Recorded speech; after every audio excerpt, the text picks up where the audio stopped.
The race for Liberal leadership is narrowing today. Former Bank of Canada Governor Mark Carney officially announced his bid for the spot left vacant by Justin Trudeau. The Economist soft-launched his campaign earlier this week when sitting down with Jon Stewart. But it wasn't until this afternoon that prospective leader announced his intentions officially in Edmonton.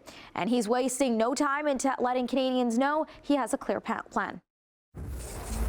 I'm doing this because I love our country.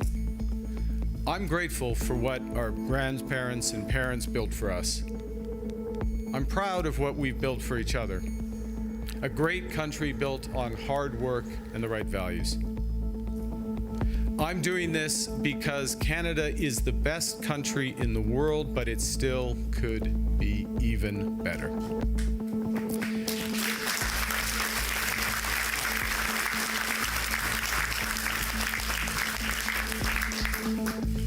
I'm doing this because we face unprecedented challenges.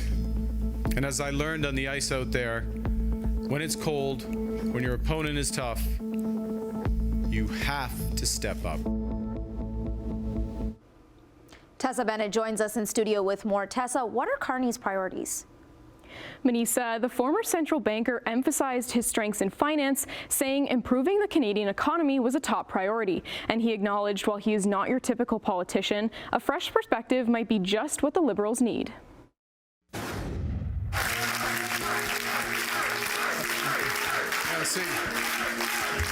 After much speculation and subtle confirmation on Jon Stewart's The Daily Show earlier this week, former Bank of Canada Governor Mark Carney has announced his bid for Liberal leadership.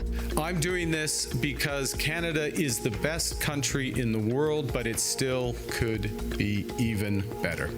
The former central banker launched his campaign in Edmonton on Thursday with the support of Alberta MP George Chahal, who put out a statement throwing his support behind Carney's candidacy.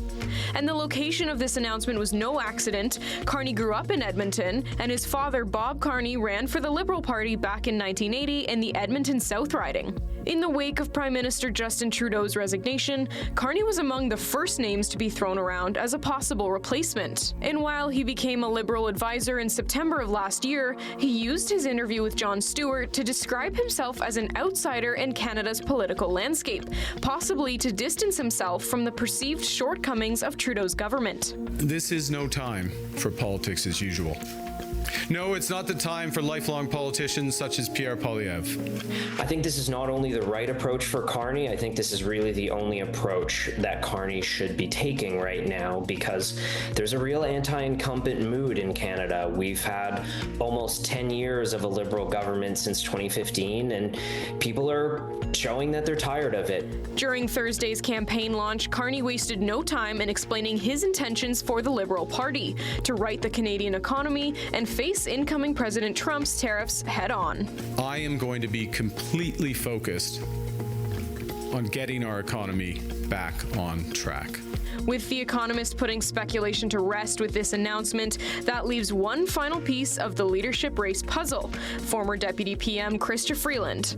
Freeland, who has yet to officially announce her candidacy, was a major player in Trudeau's government until the end of last year, when she stepped away from her role and cited differences in opinion between her and the PM. And she is furthering that point now, saying she would drop the carbon tax policy should she officially run for the vacant leadership position. There's probably no issue that's been more politicized in this country than the carbon tax. And again, that's for better or for worse. It's one thing to be from the outside and say you disagree with these policies. The other thing to have carefully crafted them, defended them, delivered them, and defended them up until very recently, and all of a sudden now have an about-face. And she's bringing support to her anticipated announcement, with Edmonton Centre MP Randy Boissonnault publicly standing with her.